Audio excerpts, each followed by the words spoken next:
Ladies and gentlemen, welcome back to the Lineage 2 Revolution booth. I'm your host, Day 9. We got Gilly and Dreadnought who are going to be casting our upcoming 30v30 Fortress Siege. And to set the tone just right, we have a little bit of a hype-up epic cinematic.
Oh yes, Lineage 2 A Revolution is already an absolute sensation in the East. Here it hasn't been released yet. November 15th is the date at which it will be formally available to all folks here. But I want to take a little look at just how successful Lineage 2 Revolution already is. Let's take a look.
And now that you are fully clued in, it is time for us to begin the Fortress Siege. Please join me in welcoming to the stage my co-host and commentator, Gillyweed! Oh, here we go! Oh, Gillyweed, how are you? I am so pumped to get this Fortress Siege started. Our first of the day. It's going to be awesome. Rockin'. I am vibrating with excitement.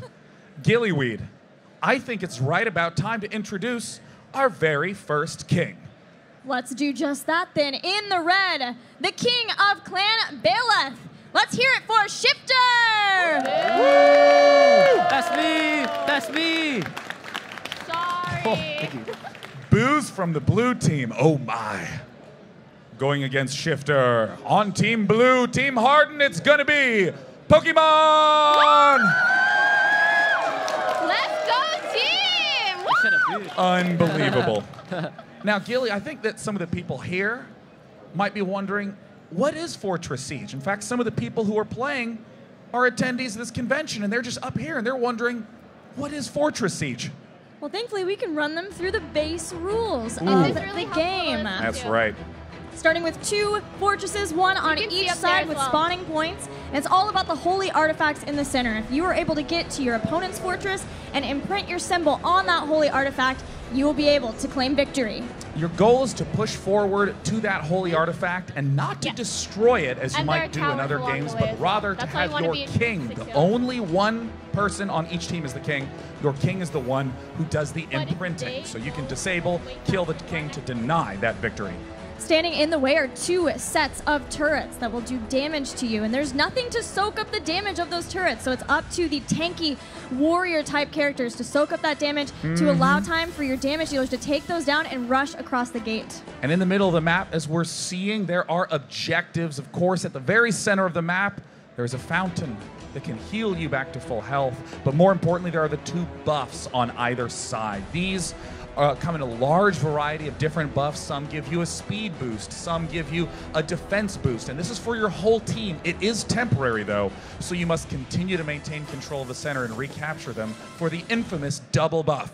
Yeah, what we have seen is the team generally controlling the center of the map for a majority of the games. The team is able to have victory in it because of taking control of those 2 buffs. It just gives you such a big increase in power. Now, as these players are throwing themselves at these objectives and one another, every time they die, the respawn begins at 10 seconds, but gets greater and greater and greater over the course of the game until it reaches a full minute.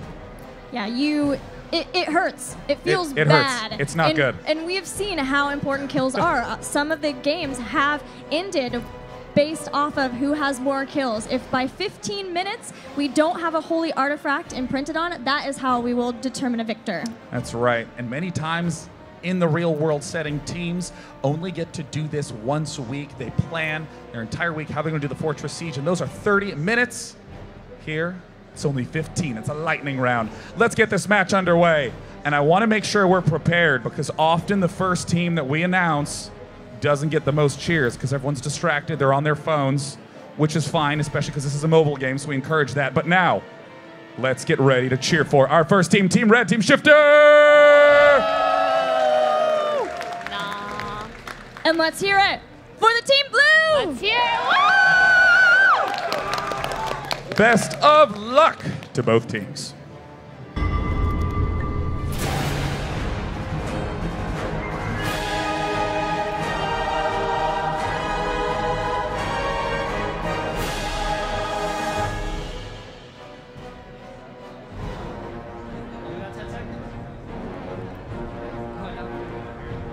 Five, 4, 3, 2, 1. Match has begun. Gilly and Dreadnought, go, go, go, go, go.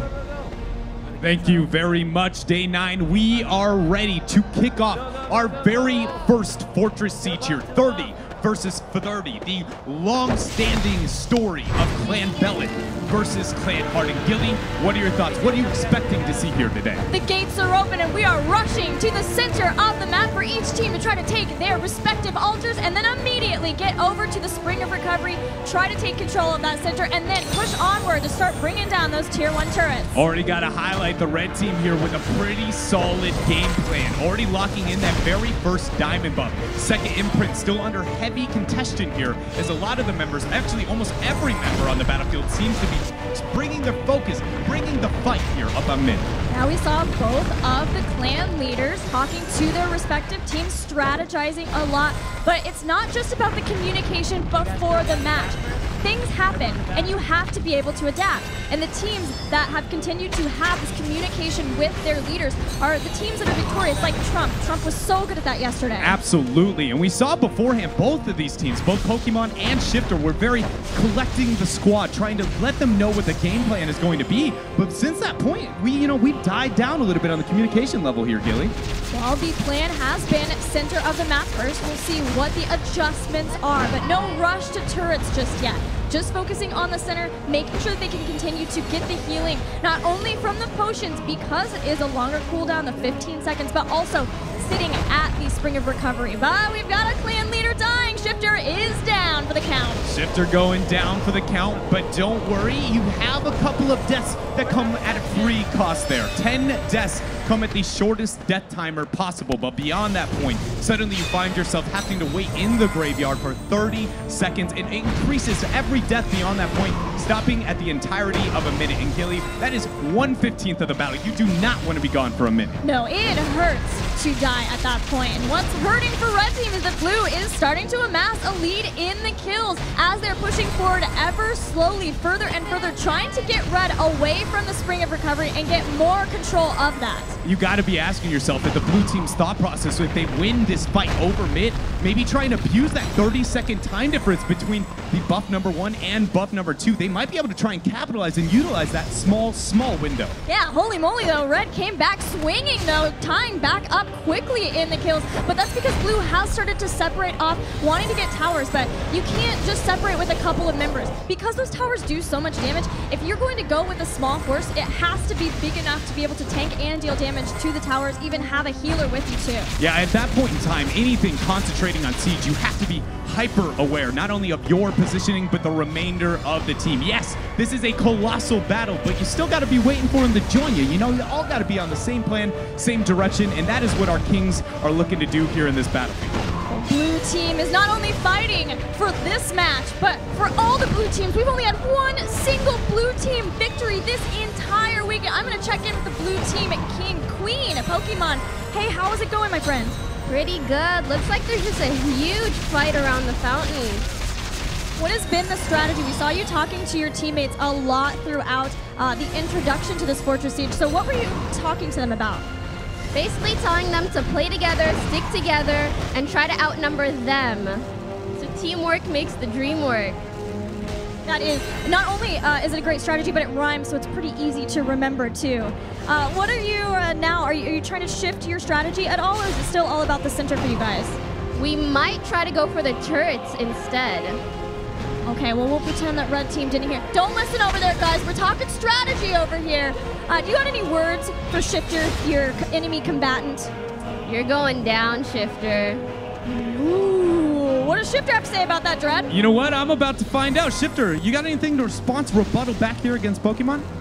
I mean, I'm just gonna let my demon do the talking. I mean, it seems like we're kind of pulling the lead a little bit now. So I think her remarks are a little backhanded because they're not really applying to what the game's going on right now. We saw that you were collecting with the squad, much like Pokemon before, trying to build a strategy. Can you give us some insight as to what you might have been saying to the group? Right. We just made sure that, you know, sticking together is really important. Anything or anyone that gets picked off, it's a resource that's not being utilized. So it's really important that we just work together and use all the resources we have at our disposal. We're going to leave you with one last, cheer for the squad here. If you have some final words beyond that point, what do you got to say to the group? Let's just keep on going, guys. Come on, let's use some cheers. We got the cheers, we got the teamwork. Everybody is looking to work as a unit, and understandably so. These massive battles, it is a necessity, Gilly. You gotta have that moral victory, the cheering, as well as the actual victory. I don't know which is more important. We'll have to find out here. But Blue Team has shifted the strategy now. They are all focusing on the bottom towers. That has been the change up. They have unfortunately lost a lot of deaths because it took some time to change the strategy up. It was not instant. And we're getting to the point where those death timers are something that the blue team is gotta be considering as a problem. Meanwhile, in the mid lane, it looks like Clan Harden here has kind of put some focus up towards the top half of the map, get some damage into those eastern turrets. That epic battle, massive AoE CC being hit there by the blue squad, and they're now using those towers, that defender's advantage that they had there in the top half, and then pushing outward on the opposite side and sieging up. This is very impressive split push microing between the squad. Yeah, Harden's doing an awesome job, and that's because they've had plenty of members on the tower, but they're also knowing that Red is coming at the place where they spawn, that side lane. So as they respawn, they also can push back Red at the same time. So they're holding on two different fronts. But Red is starting to adapt now. A lot of them have died to the central push of Clan Harden, the blue team. And so as they're respawning, they have been able to save their turrets. We'll have to see how much damage was actually done to the turrets, how much Blue was able to get done with this split push strategy. And with that kind of thought process, it feels like the blue team here is really understanding that kind of distance to safety and playing around those small areas where they can assume they will be advantageous over Clan Harden here. If they can do so more effectively, maybe around the Spring of Recovery and lock in those double buffs, I feel like they might be able to pull ahead. Yes, the kills might be struggling, but that siege damage is nothing to ignore. It is very significant here on Fortress Siege. Yeah, blue team has basically said, we are not going to focus on the kills at this point. They were very close, tied with red. There at one point were even ahead, but because of this, blue has sort of locked in their own strategy to be doing damage to the towers. But red is adapting to that too. They're going up to the opposite lane. But Gilly, there is a huge push from the blue team. They already got the first turret there onto the western turrets. I think they're making a breakthrough. They've gotten through the gate. They're on their way here to the Holy Artifact. They're going to make the march. Now, keep in mind, there's a huge flank behind them. They're pincering them in. The red team is going to just absolutely slaughter. Blue is going straight in for the towers. They're pushing in further on top of the Holy Artifact Tower. The big deal is taking down this first tower. Get this thing down, even with the red behind them, and as they respawn, they can continue to push back in down this lane. But red is doing a ton of damage. The tower lives, but only barely. They come in and save the day, but that damage is permanent. That Holy Artifact Tower is not going to be able to find itself back at full HP throughout the entirety of this match. But I think it's time that we try and tune back in after those major plays, Gilly. Yeah, there's been a lot of communication on this side for the blue team, so I want to check in with this. Hi, what's your name? Jacob, how are you? I'm good, thank you. Don't worry about me. How are you doing? We're doing pretty well. We're regrouping in the mid when we can, when we draw the red team towards their towers, so we can get that buff and we can get the health back. It seems to be working out pretty well as we got 2 towers so far. Have you played Fortress Siege before? Have you played Lineage 2 Revolution before this weekend? I have not. I have played a lot of MMOs in my time, so I kind of get the concept of raiding and sieges.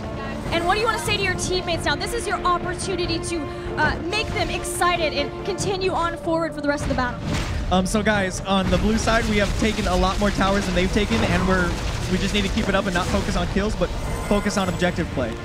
There you go, there you go. What's happening on the red side, Dread? I heard a lot of yelling and shouting going on over here, so I have to check in. First of all, what's your name and what's your experience so far here in this battle? Oh, Casey. My name is Casey. I'm trying to get all these buffs. It's really intense and fun. Have you been focusing on kills? Have you been focusing on pushing? Like, what has been your idea since you've gotten into this battlefield? At the very least, get our buff, and then once we get our buff, defend from there, because they got our tower on the north side, so we have to play a lot of defense right now. So do you feel like, you know, if you could try and tell the rest of the squad something, you got something you want to say to the team? Any thought process, any strategies to be able to pull ahead here in the group? Just defend and get kills. We gotta do our best to get all these kills. You know, I heard the group behind you actually reiterate that thought process. So I think everyone seems to be on the same page over here. Yeah, and it is evident. They are all in the center of the battleground, and they have been able to take a lot more of the kills from Team Blue. They're further and further ahead in kills. Blue needing to regroup. They've gone to the center now, but they were all spread out in some of the different lanes trying to figure out where their next plan of attack would be. It looks like the members of the blue team have concentrated that towards mid, the eternal battle that seems to be around that Spring of Recovery. But I'm so concerned about the damage the blue team is now getting to those eastern bottom turrets, as you can see on the lower right-hand section of that minimap. That is going to be another split push. This is something we saw out of Trump yesterday, and debatably one of the more successful strategies out of teams. It did work for Trump, but Trump did not end up winning off of Holy Artifact in that. He ended up winning off of the kills because we hit the 15-minute mark, and that is not the case here for blue team. They cannot win that way at this point unless they're just so behind in kills, and there's less than 5 minutes left. And that means that we're essentially gonna have to see them take a notebook and page out of Trump and just upgrade it here, evolve it, because they need to be successful. An entire 120 kills here with only 4 minutes and 30 seconds remain. I think it is very likely that we're gonna have to see that strat executed perfectly if they're going to be successful here. Clan Harden is going to have a hard time. Blue team is starting to push into both sides of the red team base, but red using that defender's advantage, pushing forward and getting blue out of one side. But look, on the other side too, there's blue from that. If blue can try to push and pull red back and forth, this may be an opening for Pokemon to get in. Gilly, the second There gate. they do it. It's going down. The blue team has completely opened the map now for themselves to move into Clan Bella's base and get that imprint. We've got to be asking ourselves, Can they do it? Can they do what we have not seen almost anybody be able to do so far here within the Fortress Siege? As that tower falls, I'm gonna have one last check-in with our red team king, Shifter. Shifter, are you concerned about your towers at all? Yeah. It's not looking really good. They got a lot of our towers, so we just got to make a really good push in and hopefully we can get something out of, for ourselves. Are you focused on Holy Artifact at this point, or are you solely on defense knowing that you guys have the kill advantage? Most on defense, just because if they can't defend, then yeah, we can definitely just win off kills. I want to hear a rallying cry for these last few minutes of the game for your team. All right, guys, come on. Let's just keep going our best. We can hold this off and we can take the win. Let's go. I'm over here with Pokemon Gilly, and we're going to check in. First of all, Pokemon, I'm going to let you know, I don't know if you knew this, but you're currently struggling in the kills. You're dominating within the siege. So what seems to be the strategy and focus as I distract you and get you killed? Definitely objectives and not so much kills. You have seemed to manage to split up and create chaos on the other side of the battlefield. Was that the intent going into this? Our intent is mainly to stay together and actually get objectives so we can win that way. So we saw this same playstyle coming out from Trump yesterday.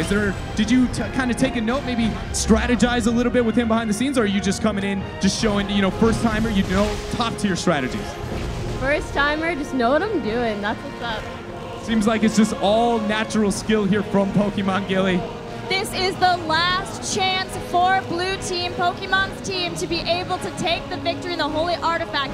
They are just about to finish imprinting on the second altar, which means a double buff setup for them. They have all the towers down except the towers for Holy Artifact. This is the time to push forward for the artifact. The blue team, they've got the double buffs. They're clumping. They're screaming. They're trying to get the shot calling in. They have opened up the base here of Clan Harden. They are breaking it down. They're moving forward. They get through the gate. They're stepping on in. Red team hoping to defend. We've just seen Shifter come back to life, running over to help with the defense. The blue team has to break past the gate closing. It makes it so easy to get the AoE damage. They have to just ignore, take some free damage, and move beyond this if they're going to be able to break in. But they're also relying, again, on that double buff system. A huge advantage for this blue team. Really important for all the melee characters to be the ones to step forward into the red so that they can get the provoked stop, some of the damage, the skills of the red team long enough. But it's also so important at this point that they keep their clan leader alive. With only 1 minute and 18 seconds left, they can't afford for Pokemon to go down. There's so much focus and emphasis here to the top section of the map. I wonder if she's going to go for maybe a split push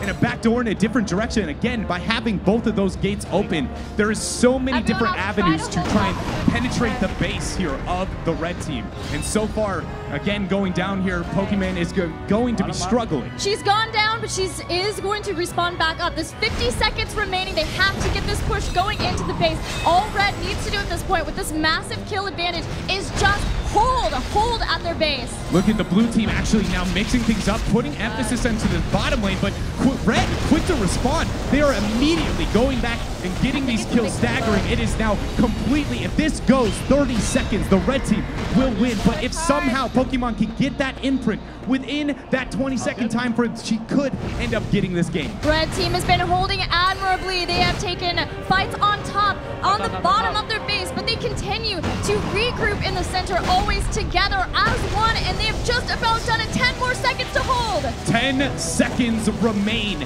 450 kills and counting. And after it's all said and done, Clan Harden claims, or excuse me, Bella claims themselves with a dominant victory over Clan Harden.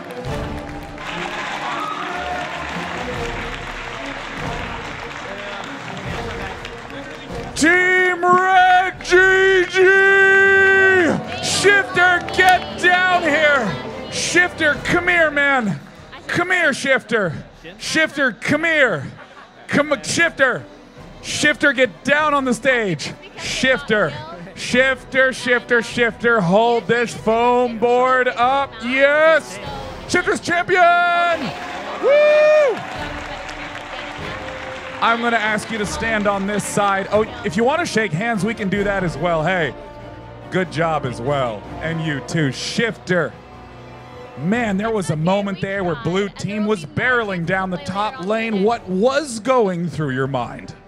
I mean, at first I didn't really see it, but it was kind of a sneak attack. But With those kind of plays, I think if you don't actually succeed, you kind of just fall off and kill us because you are sacrificing your bodies for objectives. So I knew if we could fully defend that towards the end, then we would just win off kills. Yeah, I mean, often all it takes is one big mistake and the kill count doesn't even matter. They just barrel through to your artifact. How did you manage to pull things back together? I mean, a lot of it was my team. They're really talented players themselves. I mean, I think I have to owe it to just every single one of my teammates being vastly superior in every single way to the enemy team. And, I mean, the only way that's possible is because, I mean, they're just inferior in every single way possible as well. Good Lord, that is savage as hell, Shifter. But of course, everything for real, genuine foam board. We've been using the same one all weekend. I'm going to need it back after you get off the stage. Congratulations to Team Red. Woo! And of course, I do have to give a shout out. Though they lost, Team Blue were screaming and cheering the whole time. Team Pokemon, woo! Good job, guys. When we come back, it's going to be open play. If anything at all is interesting to you in the slightest, get up here. All of these are going to be cleared out, and you can come up and join into the fun. We'll see you soon. Bye, bye, bye.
Enemies have landed on our shores, bringing chaos destruction.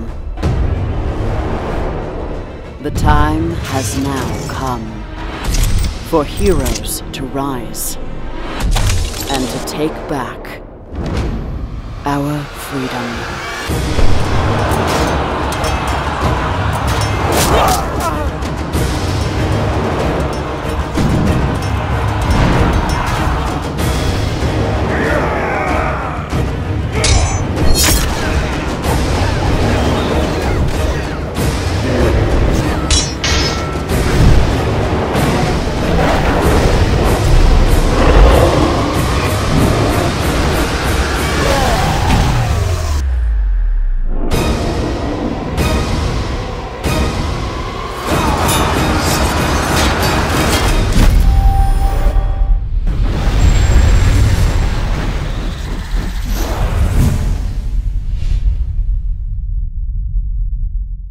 Hey everyone. Hello everybody. Hey guys, be friends. Hey, I'm Day 9. Toast here. Pain here. I'm Trump. Chief Bad here, and I am battling Live on stage at The Lineage 2 Revolution booth. I'm Trump.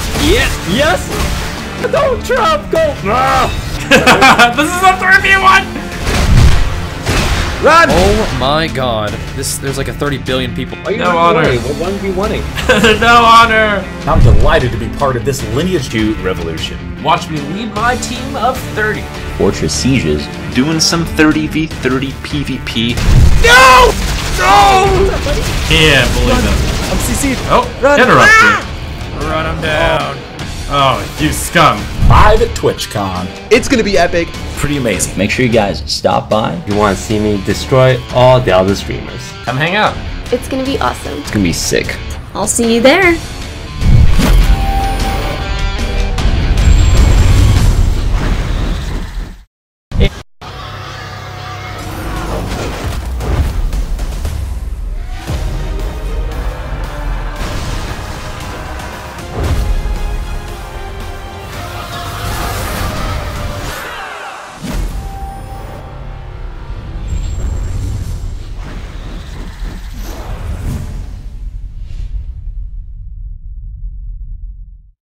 Hey friends, Gillyweed here, letting you know that I am live on stage at the Lineage 2 Revolution booth.